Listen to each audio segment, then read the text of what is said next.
Hey guys, Nick Post at the Scout School. Today what I want to do a video on is my 18th century clothing. I just have it laid out here on the bed. This video is a little late. I kind of went on camera before with my 18th century clothing before I was able to shoot this video. But here it is now, so I just want to run through all the different clothing items that the 18th century person would wear.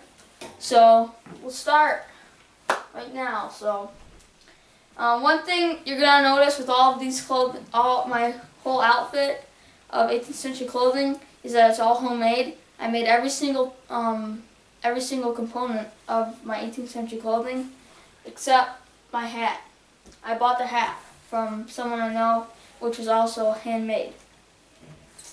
So we'll start with my shirt. My shirt is a linen 2-button collared shirt. I don't know if you can see how long that is. And what I'm going to do is I'm going to show you all my clothing with my modern clothes on, and then I'll put them all on and show you what that looks like when they're on. So I just have nice sleeves. And this shirt, 18th century shirts, were also worn as their night gowns. And I'll explain that later, but they used to go down a lot farther. So mine goes down to about my knees.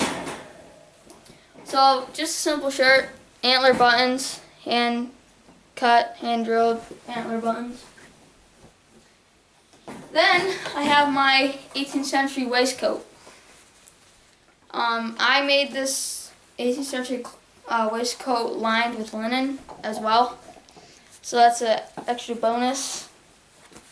And it's really not that hard to add a lining in something like a waistcoat. But here it is. It doesn't have any pockets down here on the lower half. And just didn't put any in there. But yep, it's lined with linen. There's 9 antler buttons going all the way down the whole waistcoat. That was usually the amount of buttons they would have on their waistcoat. That's from what I've seen. So there's my waistcoat.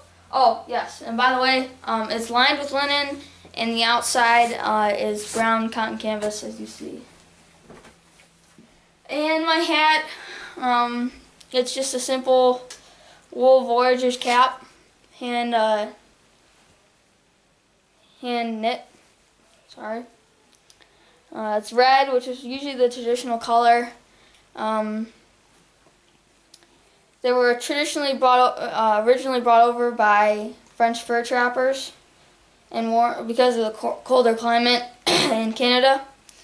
So it's just old-fashioned 18th century stocking cap. These were extremely popular in the winter time. So very warm. And you could switch out during the winter time from maybe a tricone hat or a flop hat or something like that, and switch to a stocking cap to keep your head warm. Or you could wear it all year like I'm doing right now. But then I go to my knee breeches. Right here, I made these 2. As I said, I made everything except the hat. So these are just the traditional fall front knee breeches. See, 3 antler buttons with the fall front. The back, I just have a tie. It's real simple. Just put a tie straps through there. Like that. Then down here on the knee, below the knee, you have, well, above and below the knee, 3 antler buttons to cinch it down at the knee. So there's 9 antler buttons on this total as well. So then I have my 18th century belt. I made this as well. This I usually will wear my waistcoat, and I'll have my belt over that. But actually, this is just a ring, piece of metal, and I put, I guess, the buckle, or the piece of metal right there on it, and then fit it to a belt strap, piece of leather, and came out a belt, so it's good. Next, I have my leggings. I made these as well, but there's one thing that you're gonna notice about these. It's the only downfall to pretty much my entire kit, my entire clothing, is that these are not 100% historically accurate.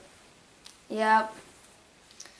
Not totally, because it's not the fringe or anything. That's fine. I got fringe all the way down the side.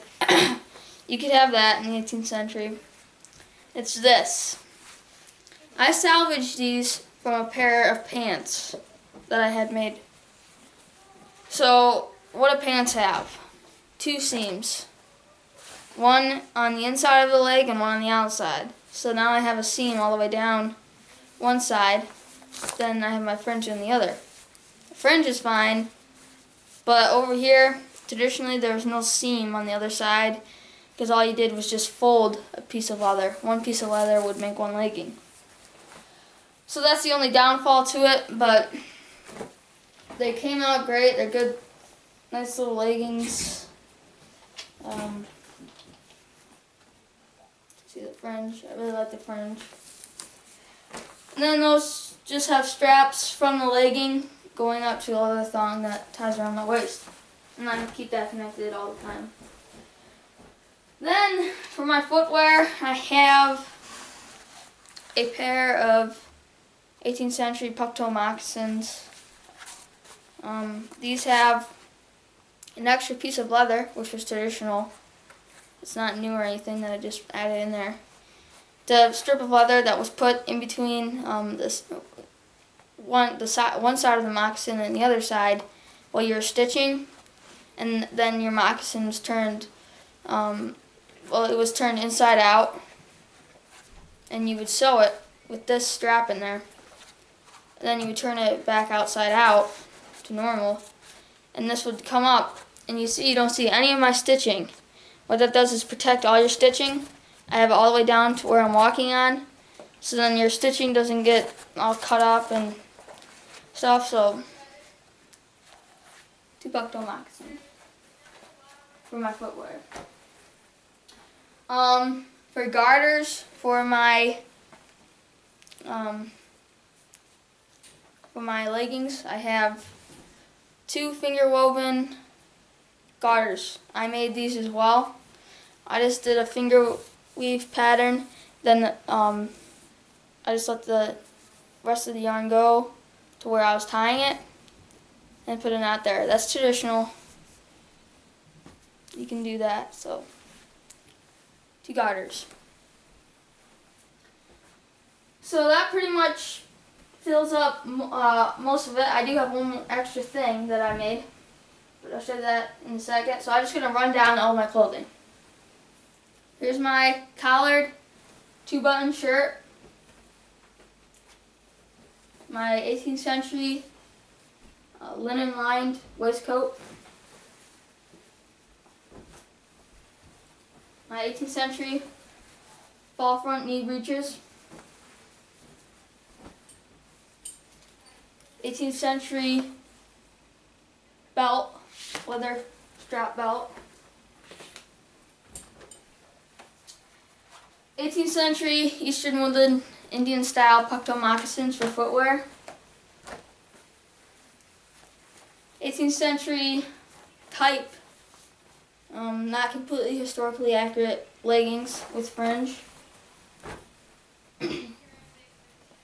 then a 18th century hand knit stocking cap.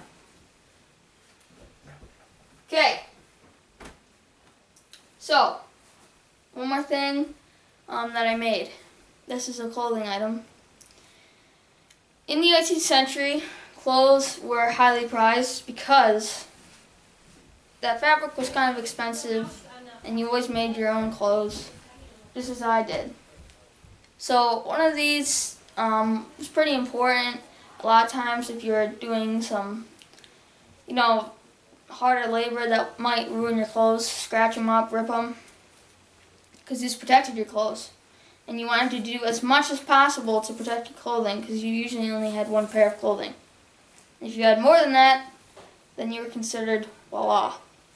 So what this is a 18th century trade apron. See that? You can use this for cooking, for cleaning, anything. This is for most likely usually a male, and this would be buttoned at the top to your shirt button or your waistcoat button, usually your waistcoat, but you usually were wearing that. And then you would have a leather wing tied around here, so it'd be like that. And I'll put this on in this part 2 that I'm going to shoot right after this one, so you guys can see the dress code and all of that. So there's my 18th century outfit. What I carry on my belt is simply 18th century tight belt pouch, 18th century French trade knife,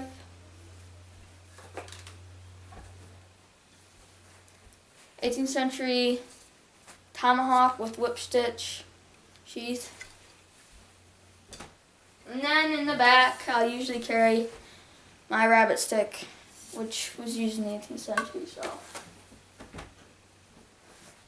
thanks for joining me for this video, and I'll get part 2 of this video right after this one uploaded.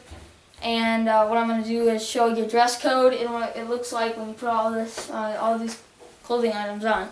So stay tuned. Thanks.